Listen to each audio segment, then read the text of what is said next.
Hello. For those who are not aware, I am Rob Goff, the head of research with Echelon. I am pleased to be here with my teammates from the research department as we discuss the Q2 23 top picks portfolio. As per norm, we will review the performance in the most recent quarter and then jump into an analyst by analyst highlights of the portfolio for Q2 and the reasons why each of the names are there. Now, to start with the review part of it, unfortunately, we entered 2023 behind our benchmark. We did have a slight positive gain, as you can see on the screen in the highlighted section. We were ahead by 0.8% on the quarter, while the TSX Composite gained 4.6. The TSX Small Cap Index gained 4.5. So we did lag. So that was unfortunate. We look to turn that around. We were encouraged, however, from a macro perspective to see that for the first quarter, and for the first quarter in a while, growth stocks actually outperformed value stocks. That's, given our focus on growth stocks. That focus was a disadvantage for 2022 when you saw that the S&P Growth Index fell 30.1%. Well, the S&P Value Index itself declined by 7.4. So we are encouraged to see a macro shift that we hope to continue in the marketplace towards the growth stocks that tend to have a disordinate or a heavy weighting within our portfolio. We always highlight the performance in the context of our historical track record. And, our 3-year numbers were ahead by 104% in the portfolio, 5-year, 99%. We have significantly outperformed the TSX by 3 or 5 years. As you can see, with respect to the TSX Small Cap, underperformed for 3 years by 4 points, while ahead by 66 points across the 5-year perspective. In terms of what made the portfolio performance, 5 names to highlight. Stefan, in showing that he is very smart and good looking, posted 2 very strong returns within the quarter. Quipt gained 50% within the quarter, and you will hear Stefan speak directly to the reasons thereof. And Diagnose gained an impressive 23% on the quarter. Ryan was strong and right on Osino, seeing that its shares climbed by 27, while he was perhaps early with respect to Pan Global, where there was a decline of 24%. I must take attribution or blame for the Quisitive, down by 29% on the quarter. If I were to do a rationalization of that 29%, as analysts are wont to do, we would reference that it was ahead by 48% in Q4. So this was something of a give back on that strong outperformance. In terms of 2023, the second quarter, you will see that we had one addition, Ascendant, that coming from Gabriel, and Gabriel will be speaking more directly to that. Now what we thought we would do, referencing that Gabriel has to run shortly, we were going to start off with mines and metals. And so our first speaker today is actually Ryan. Ryan, over to you, please. Great. Thanks, Rob. And thanks for highlighting the Pan Global performance. Much appreciated. So anyway, sticking with our 2 names for the current quarter's top picks, Osino, it's been a long time top pick. Really, that just kind of reflects its status as one of few kind of advanced development ready stories out there on the gold side. Remember, these guys are advancing their Twin Hills gold project in Namibia. Between it and a nearby satellite project on Dundu, they've got about 4 million ounces at around 1 gram per ton. So not sexy grade, but just nice, consistent mineralization, something that you want in an open pit. Where the ounces are, when you're going to mine them. It makes for a much smoother production profile. So pivotal year for these guys. The shares are well off their low from mid 2022, where it had sunk to about the mid 50-cent range, more than doubled off of that the last couple of quarters. Nice strong performance, and I think that reflects both some pretty significant de-risking of the story with some major provisional permits being issued, the mining license and the environmental authorization. In combination with obviously improved gold prices has helped as a tailwind as well. So looking ahead, we just expect that de-risking to continue. Mid-year is pretty jam-packed here with important catalysts. The first to come will be the definitive feasibility study, and then quickly on the back of that, we expect a construction decision and project financing. The project financing is actually already kind of being worked on. They've got multiple, I think 8 to 10 parties involved in expressing interest on the debt side, and then continuation of the permitting advancement, the formalization of some permits. They've got some I's to dot and T's to cross on that front. So we expect that to continue through the year, and then kind of hanging in the wings or in the offing is some potential for an exploration joint venture with Newmont. Remember, they entered the scene a couple of months ago, and we're exploring some using their proprietary exploration techniques that they have on a land package, Osino staked about 100 kilometers uptrend of where they are at Twin Hills. So those talks are going on in the background.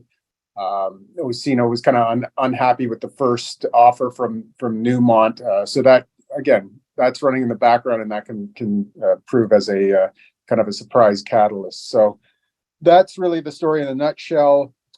Just on the valuation side, Osino kind of trades at the average of the exploration development peer group, trading at about $30 US on an EV per ounce basis, and about 0.4 on a P to NAV basis. And again, that's about the average of the comps. This used to trade at a decent premium to the peer average.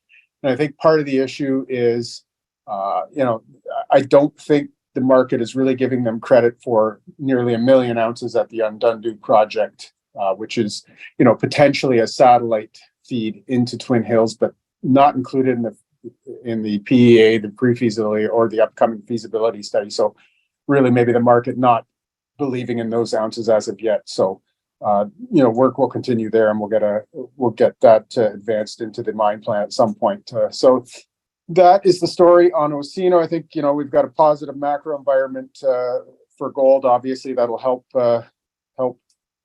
Osino here. The potential for a recession is increasing. That's good for gold, and obviously, even better for gold miners. You get into recession, into a deflationary environment. We've already seen some disinflation. Gold goes up, input costs for miners go down, so a nice margin expansion. So that's it on Osino. And then as I see the screens advance, move over to Pan Global. Again, a very compelling exploration story. We want to have, nearer term, our bias is towards gold, longer term towards copper, where we see a pretty significant structural supply deficit. So this is our copper horse for the moment. You can see they're well funded. They've got a 50-hole, 20,000 meter drill program ongoing at their Escacina project in the Iberian Pyrite Belt in Spain. This is where you find VMS deposits, monster type ones, and where they've been mining such deposits since the Roman era. So, nice neighborhood to be in. We admit, the results, news flow has been painfully slow at this company. We look for that to improve in Q2 here and for the rest of the year, as they're well into that drill program that I mentioned. And, should be a slew of results coming over the next several weeks. La Romana, their main target and discovery there, 11-hole program, just about complete, and we should see those results in the next couple of weeks. And then a nice geophysical target down dip of that, Romana Deep. They've finished 3 holes there, So those results will be back from the lab in a couple of weeks, and we'll see those. And then a big geophysical target, coincident with some historical mining activity up to the north of the project, Zarcita. They are finishing up hole number 15 of 22 that are planned there. We've seen the results from 10 holes from that program a few weeks ago. And, I think the market kind of missed those results. Saw some nice wide intervals, 30 to 60 meters of lower grade material. But the point there is that if you get a 60-meter interval of mineralization and alteration, there is a plumbing system up there. So another signpost. Plumbing systems there. There are some historic mines there. There's something going on. I think, I said the market kind of missed these results.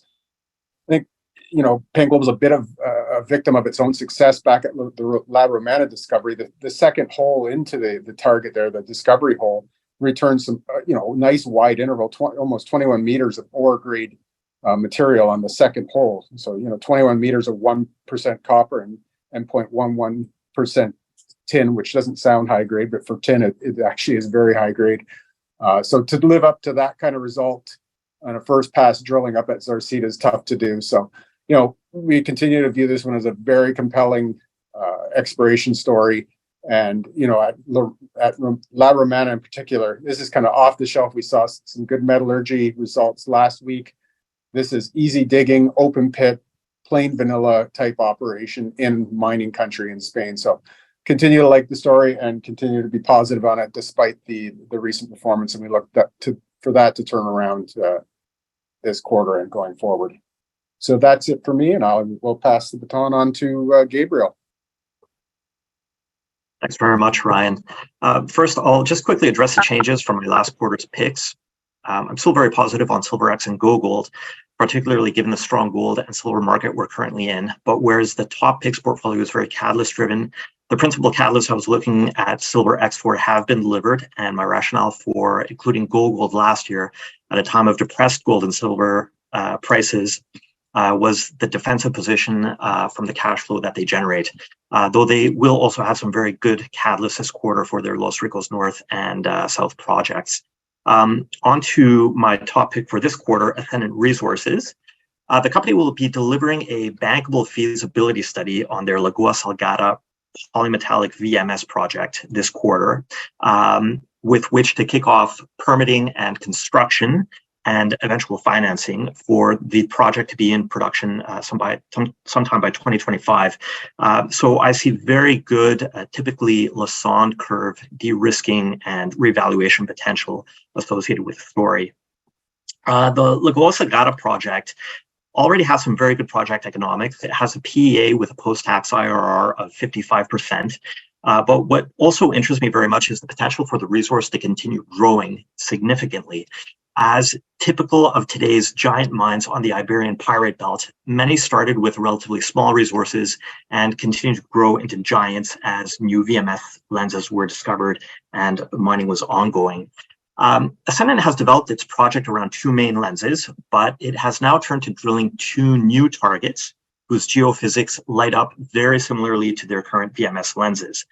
So relative to its current 30 million market cap, if the company succeeds in defining new lenses and discoveries, I think there's potential for a very strong share appreciation, besides a revaluation associated with de-risking, construction, and production, that Lassonde curve that I mentioned earlier.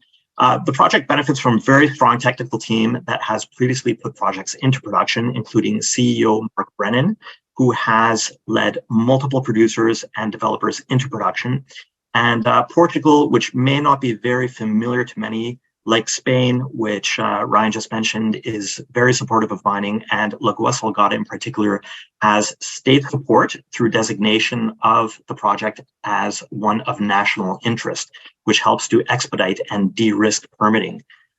Valuation is very attractive, in particular relation to other developer peers on the Pyrite Belt that don't yet have a resource, but actually have twice the market cap, whereas Ascendant will be at feasibility and construction decision this and next quarter. So in addition to more certain de-risked economics associated with the project, you also have revaluation potential as La Gua Salgada rapidly enters construction and financing. So that's really the reason why I'm very positive on Ascendant Resources. I think it's a new story to a lot of people on the street, and as they become familiar with it, I think that will also help with valuation. So I'll leave it at that. And maybe I could actually just jump in here and ask Gabriel a question to liberate him for the lithium conference, which he's hosting at 1 p.m. We'll do the rest of the Q&A post a formal presentation, but do please join us for the conference. We've got 8 exciting companies presenting virtually. Again, that's at 1 p.m. Eastern following this meeting. So Gabriel, back on Ascendant, you spoke to the market cap, but given that 30 million market cap, what do you think the available financing options are to keep dilution to a minimum? Yeah, look, I think the key point is actually that 55% post-tax IRR. It's very attractive and should provide ample opportunity to maximize debt financing. Typically, in mining, a 30% IRR post-tax is the threshold looked at for the street to consider the positive financing potential of a project. So 55% is very attractive, and I think the company will probably deliver on something very close to that with a bankable feasibility study. The company also has strong backers already with Sprott Private Resource Streaming, which came in for a $15 million stream agreement. And so that's a group that has very good financial wherewithal and presumably could also continue to support the project in financing. But really, I think the key is that 55% IRR, which really allows the company to maximize the potential amount of debt that they can take on as part of the financing package to minimize that dilution. In terms of the market cap, as I mentioned earlier, one thing to note is that the company has been earning into an 80% interest. That's going to kick in at the end of this quarter. I think one of the reasons why the company has flown under the radar has been because they've been earning into the project, beginning with 20% and having received 50% of the project, I think it was about a year ago. And once they tack on that 80%, they will be fully leveraged to the project, to the project's economics. And I think that's also going to be something that will help with market cap and reduce financing concerns, requirements. So I hope that answered the question, and I'll leave it at that. It does, and we'll see you at 1 p.m. I will now jump in with my 3 names. The first 2 are IT services names. That they are long-standing constituents within the portfolio, so the stories should be relatively well known. On Converge, as you will know, it has put itself up for review by a special committee. We believe that the company will be successful in receiving attractive buyout offers for the company, where we could see value realization of $7 to $9 per share, including a 35-cent consideration for a small cybersecurity subsidiary of the company. We think that the business prospects, the underlying fundamentals, are very strong and very much improved. Speaking a year ago, we would have said it takes 6 to 8 months to clear the backlog. That has now changed to 6 to 8 weeks, such that the record backlog of $562 million exiting Q4, 90% of that cleared within the first quarter. So we see the backlog clearance as positive, supply chain headwinds abating as positive. Should the company not elect to take an offer and sell, we see the company re-engaging in its proven copy-paste accrete formula that took the company from being nothing but a business plan in September of 2017 to what it is now, a $3 billion revenue run rate company with formidable prospects. In terms of the valuation, it is trading at 6.7 times current year EV to operating cash flow, i.e. EBITDA, and 5.5 when you look out to 2024. We frequently point to the free cash flow yield. So this is the free cash flow generated by the company that, expressed as a percent of the share price, gives you a yield of 17.5%. We think that yield will draw buyers. And in the absence of a move to accept an offer, we think that it gives the company many opportunities to buy back shares aggressively, institute a dividend, acquire aggressively. We think this fits in well as it is a catalyst-rich name within the quarter. In terms of timing on an offer, we could see something in July. So probably just outside of the second quarter, but imminent. Quisitive, another long-standing name. It is really one part IT services. It is one part called Bank Card, where they help merchants in providing an end-to-end solution for payments. And then it is a upstart, PayIQ, which is a payment platform.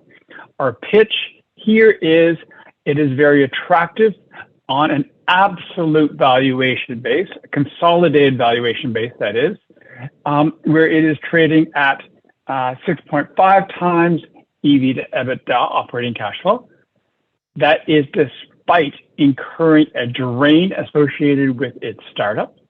We think that the valuation then becomes compelling when we look at the values that each of the component parts would receive in the marketplace, were to be valued separately or purchased.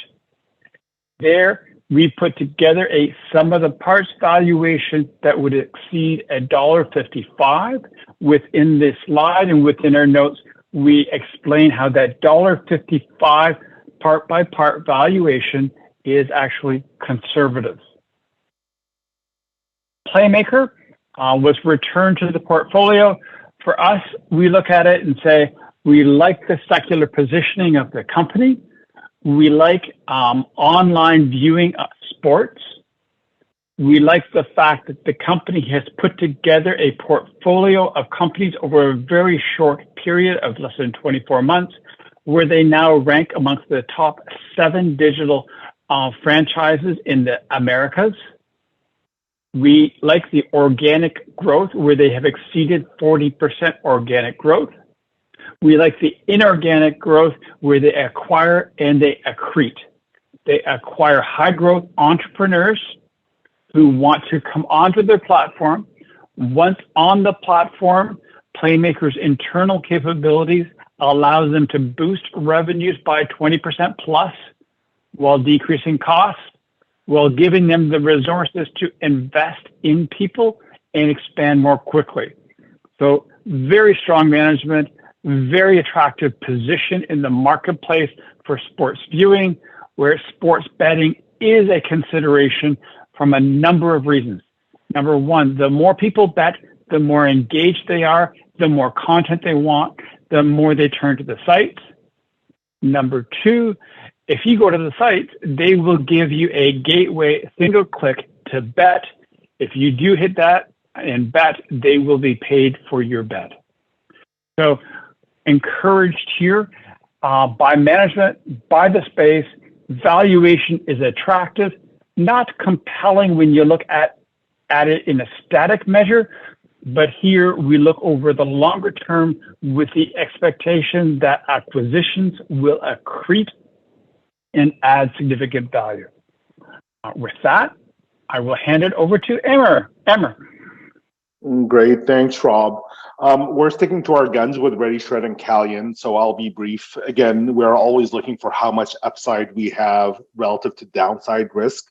So these aren't necessarily the stocks where I have the most upside, but they screen best when looking at upside relative to downside. So to start off with Ready Shred, since our nomination a couple of years ago, the stock's up 7%, TSX small cap is down 7%. So, you know, like it's not so bad, but we actually think this one's a multi-bagger our 12-month target price of $8.25 implies a more than doubling from current levels. As the name implies, it's a shredding business. It is high margin. It is boring recurring revenues. It has both organic and M&A growth, a lot of the ingredients we look for in a quality company. One of the pushbacks I get from our institutional clients is we are printing less. So why invest in a shredding business? True. But there is actually regulatory tailwinds that actually mandate shredding. And the regulatory environment is actually getting much more stringent on how client paperwork is handled. So if you look at Ready Shred's operational performance historically, there are 30 or 40 quarters running of organic growth if you exclude the COVID period. And the opportunity here is the stock's down 30% below its pre-COVID highs. And we feel this is because it's a total disconnect, because it's micro cap. Not a lot of people are paying attention, but operationally things are going extremely well. So prior to COVID, Ready Shred had a run rate annual sales of 20 million. Today we're at 50 million. Then if you look at profitability, EBITDA went from $5 million pre-COVID. We're currently at $15 million run rate of EBITDA. So not only is the stock cheaper, but they are delivering record metrics. And in terms of valuation, trade sub 5 times EBITDA. The larger peers trade at 13 to 14 times. This is a very wide discount, and we have charted that discount on the chart that you see on the top right-hand side of the slide. We are over one standard deviation below historical levels. It's the cheapest it's ever been on a relative basis, and operationally, again, things are going extremely well. So we think it's a steal at these levels. I'll jump to my second top pick, Calian. We recently increased our target price to $90. The stock historically has been one of the top performers in the small cap tech and industrial space. If you look at it over the past 3 or 4 years, year to date, they're actually down 5%, and we think this is a perfect environment for the stock. I won't go through what the company does. It's a hodgepodge of 4 different divisions, so they're extremely well diversified. And what's important to retain here is because of that holdco structure with 4 different divisions, Calian makes very small tuck-ins in each of these divisions and don't really need to risk the company by doing a large transformative acquisition. So we're talking about a $600-700 million market cap company making like $20-30 million acquisitions, no real trouble integrating them because each division is run by a different management team.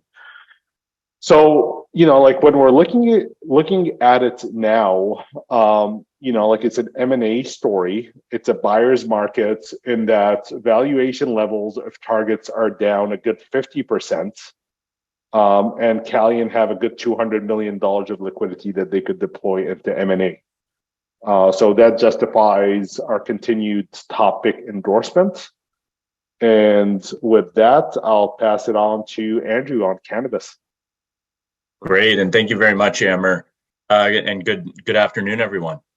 So the cannabis markets have remained challenged, and I'll just start off by saying the performance of our 2 cannabis top picks in Q1 were not where we would want them to be. High Tide down 12.4% and Verano down 10% respectively. However, this was better than the average return of our preferred benchmark, which was down 12.5% in the quarter.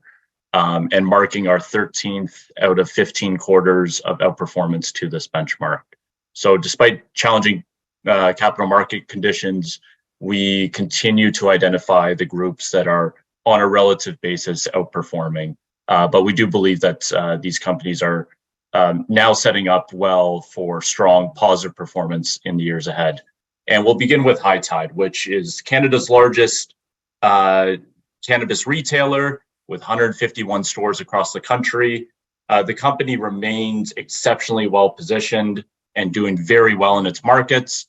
It's posted revenue For example, it's posted organic same-store sales growth up 52% year over year. That compares to the industry average down 6% year over year. They are the group in the Canadian marketplace that is twisting the screws. They're leading with price discounting. Very few peers can respond, and they're growing profitably despite the challenges that many other retail companies in Canada are facing. High Tide trades at 8 times our 2022 EBITDA estimates, 2023 EBITDA estimates. And actually our 2023 EBITDA estimates do not incorporate that much earnings growth from what they've posted in Q1.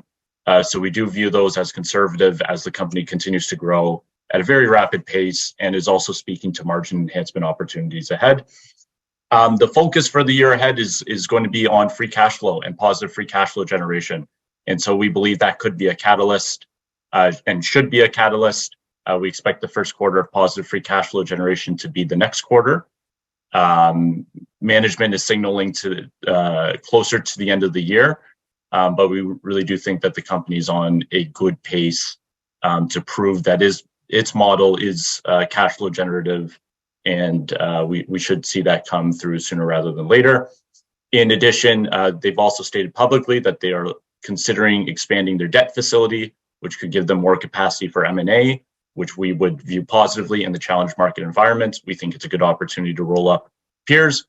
And finally, from a membership perspective, we see High Tide hitting the 1 million mark probably within the next week. We would expect an announcement around 420 in terms of the number of loyalty members it has. And we estimate that's about 12.5% of the national cannabis consuming population. So that is exceptional loyalty and engagement that the company is seeing. Moving on to Verano. Verano remains a very solid name in the US cannabis industry fundamentally. Proved that with Q4 results, one of the very few groups that showed positive quarter-over-quarter EBITDA momentum within the fourth quarter, despite some significant margin pressures that it felt and was felt across the industry. The reason for that is the company continues to be very disciplined in managing its costs. It remains very disciplined in its capital allocation, allocating capital towards high growth markets. And it is a strong operator with a premium brand portfolio, and premium products continue to hold up well despite the inflationary environment and pressures on consumer spending. In terms of the catalysts for the year ahead, Connecticut adult use sales launched in January. Verano's one of the largest suppliers into that market, should continue to provide them some growth momentum. I would also point out that Maryland is now expected to launch in Q3, and that's not included in our forward estimates. So that's another catalyst for earnings outperformance. The company has stated publicly that they're all, like High Tide, also looking to expand their debt, and they believe they can do this with cheaper real estate-backed debt financings. We've seen some of their peers secure real estate-backed debt financings at 7 to 9%, which would be a lot cheaper than their last debt raise. And finally, the company's getting more aggressive on looking at potential M&A opportunities, again, taking advantage of the challenging capital market conditions to add scale, bulk up, and consolidate the industry. In terms of valuation, the company trades at 4.5 times our 2023 EBITDA forecast, which is a discount of 32% compared to the large cap US cannabis peers. And compared to its closest peers at 6.7 times, this is a 34% discount. So we don't believe a company of Verano's quality, of its strong balance sheet, and of its strong operating history deserves that extent of a discount. And we believe as the company continues to prove its free cash flow generation in the year ahead, acquires additional tuck-in operations, and makes further and demonstrates further progress on adult use markets, that there should be sufficient catalysts for this to re-rate higher. And so we will leave it there.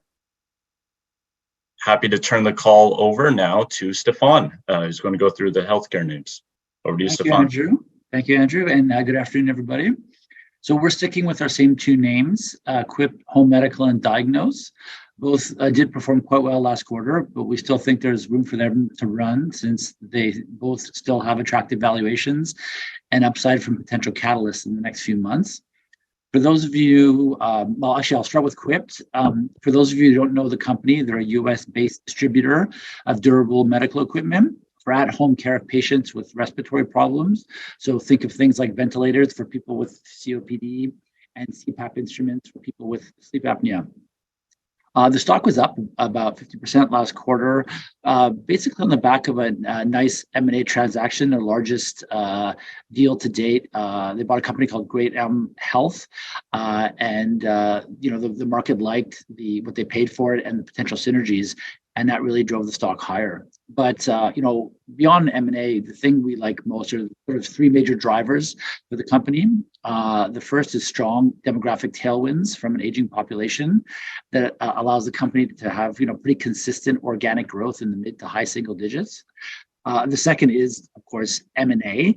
We like to describe Quipt as being in an M&A sweet spot because of its highly fragmented industry structure. There's a lot of much smaller players, which allows it to benefit from accretive M&A, typically paying less than 5 times for acquisitions, pre-synergies.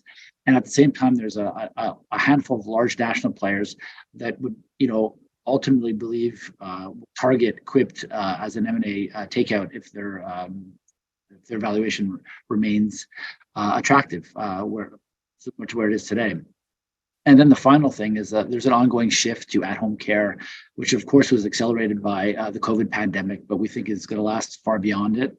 The reason for that is patients prefer being cared for at home whenever possible, but more important than what patients want is that insurance companies or other payers like Medicare prefer it as well because it's cheaper to care for someone at home rather than in a hospital or in a nursing care center.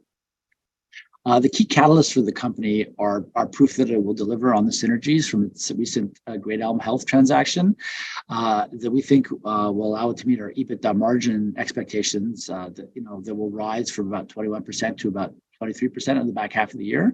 So it should drive some nice synergies. And there's also potential for further accretive tuck-in M&A that would lead us to increase our estimates. From a valuation perspective, the company is still relatively inexpensive. It trades at about 7 times EV to EBITDA on next year's numbers compared to its peers, which are closer to 10 times. Moving on to Diagnose. So Diagnose is an artificial intelligence company with a platform to diagnose diabetic retinopathy.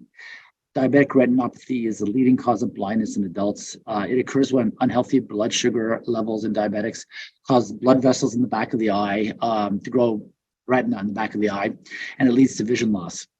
The process is asymptomatic. You don't feel it happening. And the only way to identify the problem and treat it before it occurs is by taking a picture of the back of the eye, using a special camera, and then grading the severity of the disease. Diagnosis developed an AI software system that does this extremely well and efficiently. The model is a highly scalable software as a service approach where they charge $5 to $10 per diagnosis. So this is a win-win for eye clinics that charge $30 to $50 for this type of test, since that allows them to see more patients and lets the doctors be more efficient and focus on more valuable procedures. There are about 450 million diabetics in the world, and they're all supposed to have at least one retinal exam per year. So this is clearly a blockbuster opportunity. The company has a number of eye clinics and optical retailers using and piloting their technology. Their biggest client is New Look, which is Canada's largest optical retailer with about 400 stores. They signed a deal with them in 2021, and they're in the process of installing their software in the stores. So while this has been a bit slower going than we had hoped, the revenues are growing from that partnership, and we expect them to continue to grow sequentially over the next couple of quarters as they continue to roll out across the New Look network. The company's also been very active on the business development front and is working on winning some meaningful contracts, which we expect to occur over the coming quarters. The biggest opportunity by far is with Essilor-Luxottica. It's the biggest player in the eye care space. They have over 15,000 retail locations. In 2021, Diagnose announced a memorandum of understanding with Essilor. And the hope, we've been waiting for this for a while, is that they'll be able to conclude a deal in the coming months. So we think this would be an absolute game changer for the company and obviously a very strong catalyst for the stock. So we look forward to hopefully that happening next quarter and driving the stock higher from here. So with that, I'll hand it off to David Crystal, who's going to close the show today. So we're saving the best for last, and he'll be telling you about his picks in the real estate sector. Thanks, Stefan. So we're sticking with our top two picks from the prior quarter. Both names benefit from the erosion of housing affordability and a highly business-friendly regulatory environment in the United States. So our first returning name is Flagship Communities REIT. It's buy rated with a $23 US target price. The REIT owns and operates a portfolio of trailer parks throughout the US Midwest.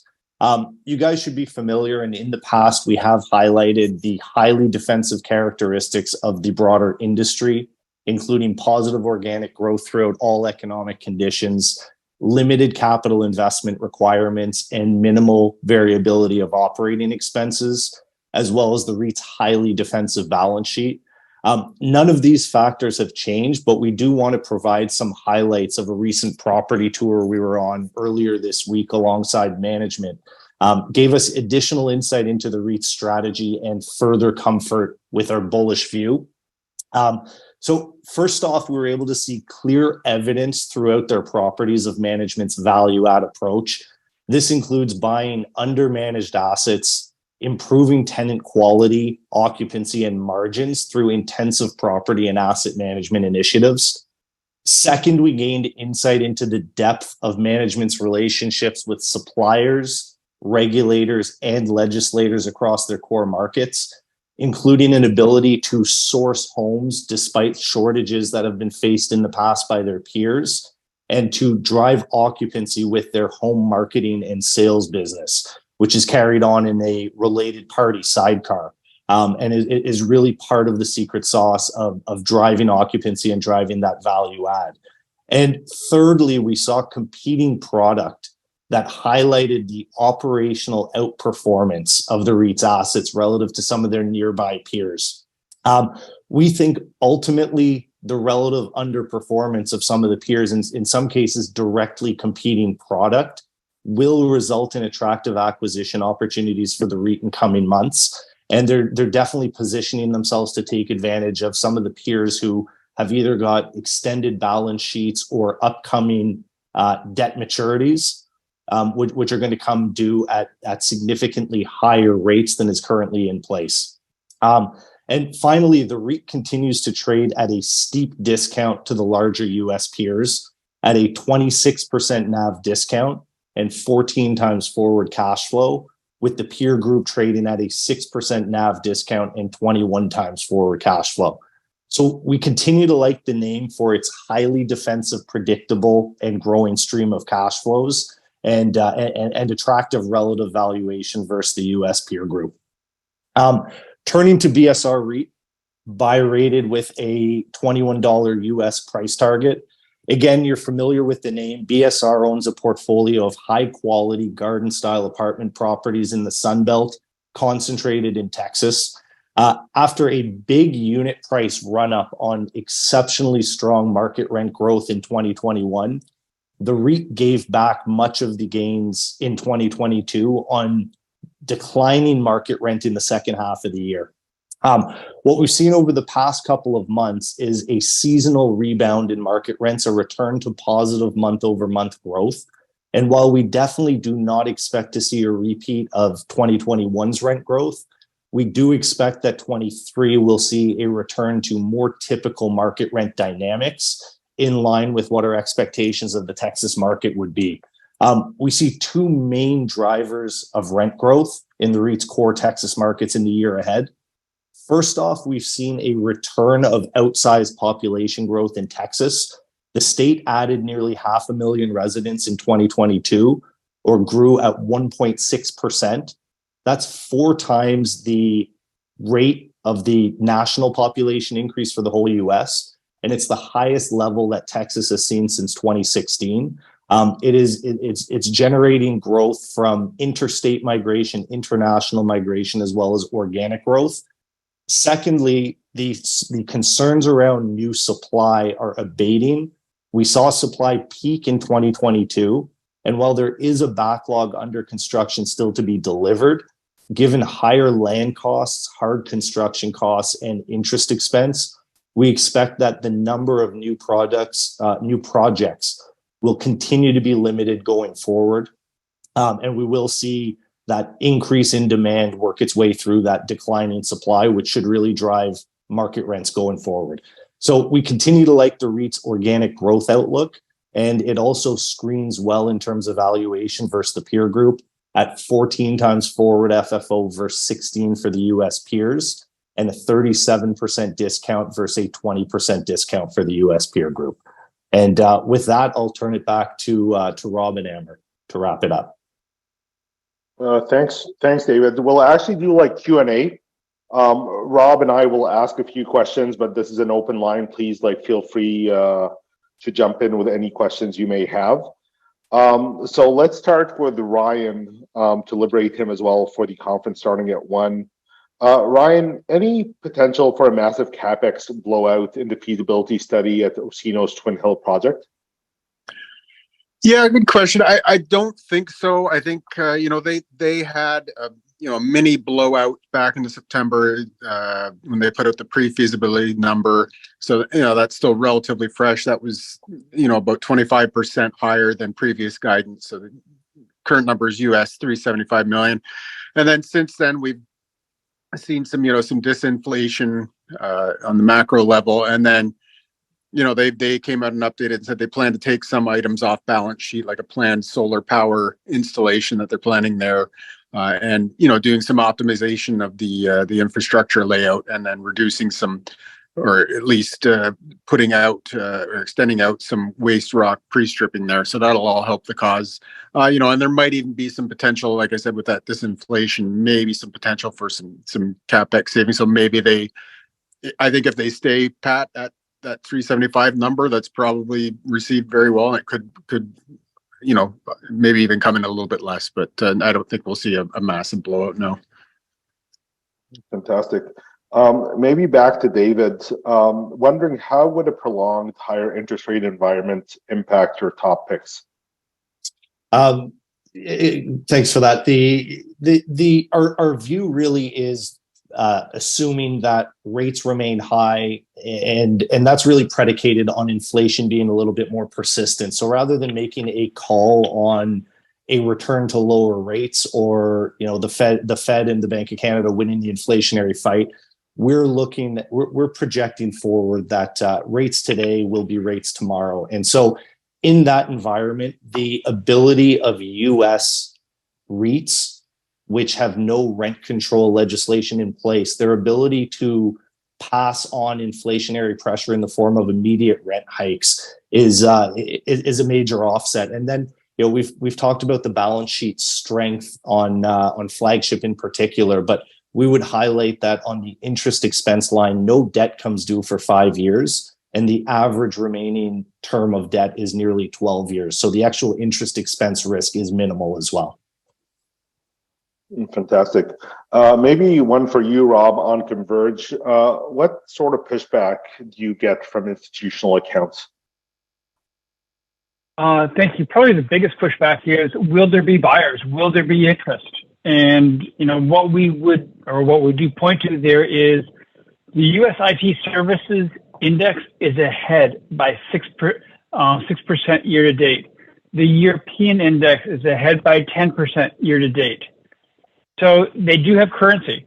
When you look at motivation, we look at valuations. The US is trading at 9.7 times operating cash flow. UK is trading at 10.4. Converge is sitting there at 6.6. So we believe that there is a very good chance that a deal will be consummated. Where it isn't, the free cash flow gives the company options. The free cash flow yield of 17.5% gives you absolute valuation coverage or support. Awesome. Maybe one for Andrew, I guess. Andrew, the cannabis sector has been challenged, I guess, for more than a year now. What do you think are some of the catalysts we need to return to positive momentum? Yeah, it's a good question. So I actually just got back from a conference, the Benzinga Capital Conference, as well attended by a number of cannabis companies on both sides of the border. And from that conference, I think it reaffirmed an outlook piece we issued earlier this year, that companies are hyper-focused on optimizing and driving for positive free cash flow within the current year. So I think in the second half of this year in particular, you're going to see quite a few of my coverage names turning free cash flow positive either for the first time or more significantly than they have in the past. And that's driven by, reducing growth capex, turning online facilities that have been under development for 12 to 18 months. So I think those are pretty low hanging fruits for that flip to occur. And once that flip occurs, I think the sentiment in the space, which is pretty dour, that many of these companies can't survive without federal legalization, I disagree with that sentiment. And I think we'll see some pretty good evidence of that in the second half of this year, including double-digit free cash flow yields for many of my coverage names. Thanks, Andrew. I'll jump in with a question for Stefan. You mentioned the Great Elm acquisition that Crypt made. It was both large and accretive. Does it have any impact on the cadence of their more typical M&A deals going forward? Yeah, that's a great question, Rob. Crypt has typically had a very, recurrent M&A cadence, doing tuck-ins, probably on average, once a quarter since I've been covering it. Obviously, a big deal the size of this Great Elm, it's sort of $60 million in top line, $80 million price tag for the acquisition. I think it's reasonable that they take about 6 months to digest that properly before they kind of get back to the more typical cadence. And what I also expect, and one of the reasons why people like the Great Elm acquisition, was that it brought them into a number of new states. So I wouldn't be surprised if in the back half of this year, they do some tuck-ins to get a little density around the Great Elm locations in those new states. Thank you, Stefan. And then, Amber, throwing it back at you, or to you, I should say. On Callon, you mentioned that you could see 150 to 200 million deployed towards acquisitions. How do you see that impacting the valuation in the marketplace today? The way the math works out is the $200 million liquidity translates into $30 million in EBITDA, the historical multiples they've been paying. Which is around 6 times EBITDA. We don't think they need to raise any equity for that. So that could potentially boost your valuation between 40 and 50%. And that's why we love this company at these levels. So with that, we would like to thank everyone for making the time and being on the call. And Amber, anything you wanted to highlight with respect to what's coming up next? Yeah, Lithium Conference, guys, at 1 p.m. The details are all in your calendar. The Zoom details. We hope to see you there.